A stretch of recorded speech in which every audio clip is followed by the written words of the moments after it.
Jazz Richards ar gic rhydd. Miles Davies yn penio'n glir. Nôl mae'n dod, ffos mae'r ergyd yn cael ei harbed yn dda, a Rio Dyer oedd ar ergyd trod chwyth Persbeck ar arbediad. Oedd e chydig o fôr y mynydd o'r arbediad na. Richards at Kane Owen. Owen yn torri tu fewn. Owen yn chwilio am Raffel i mewn. Ac yna a Lewis Ware sy'n rhoi Pen-y-bont ar y blaen. Cyd chwarae hyfryd gan yr ymwelwyr yn gynnar yn y gêm. Bale yn torri'n garedig i Lewis Ware, 45 oed. Ail gôl y tymor iddo fe, ac am gôl bwysig.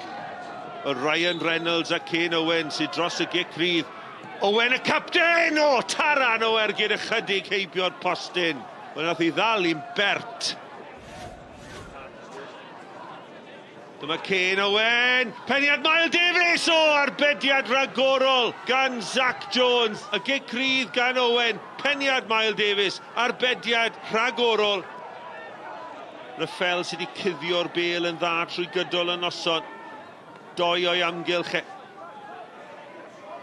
Kirchhoff yn fflachio ar draws y cwrt bach.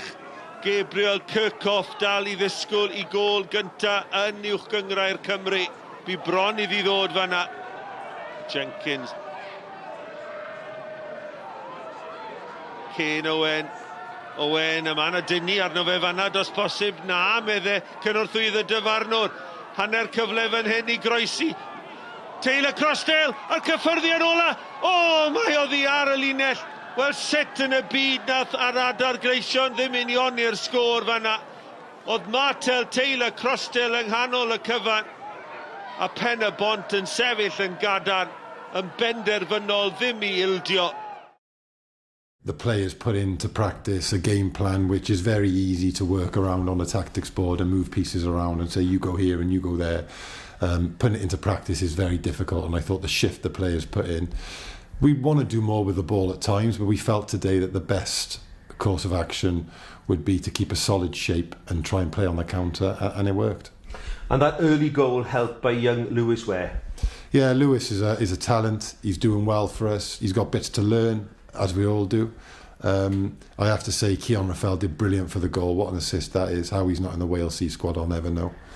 But yeah, look, it's a great goal from him, and it gave us the platform and something to defend then, didn't it? You know, from start to finish, we looked a bit toothless, really. We're lacking confidence. That's obvious to see. And when things aren't going your way, it's tough to get back into a game when you're 1-0 down. But yeah, in fairness, Pen-y-bont are a good side. We know that, and we still got 5 big games to go. O rhaid i ni ddim colli, ond i cael y 3 pwynt, mae fe'n boost mawr i'r boes a'n dangos pwy mor dda ni'n gallu chwarae. Oedd hi'n berfformiad ardderchog gan bawb ar y ca. Ie, chi'n gwybod, mae pawb yn gweithio i gili. Oedd y siom o colli wythnos diwetha, oedd e'n siom fawr. A i do lawr fan hyn, chi'n gwybod, mae Hwlffordd yn tîm da. Maen nhw wastad yn cael y gorau yn ei lawr fan hyn. Ond i do lawr fan hyn a cael y 3 pwynt, a pawb yn gweithio i gili. Mae fe'n 3 pwynt da iawn. In the race for 7th place, you're still in it. You're still a point ahead of Pen-y-bont. It's going to go to the wire. Yeah, there is, 5 big games. As I say, Barry are right in the mix as well. If Barry get a positive result tomorrow, they're 2 behind us. And we know how tough the games are, and they come in thick and fast. We've still got 3 games left at home. We'll probably have to win 4 games now, because that's how good the other teams are in the bottom 6. In the race for 7th place, Rhys, it looks as if it's going to go to the wire, and it's Colwyn Bay home next week. Yeah, well, I think the win tonight puts it back in our hands. Ultimately, if we win the next 5 games, and if you take them individually, we believe we can, then we're in that playoff, aren't we? Obviously, Haverfordwest can say exactly the same thing. But our goal tonight was to make sure that we don't lose the game. I think it goes against conventional thinking when you're 4 points behind, but actually I felt today that the main thing is that we didn't lose the game.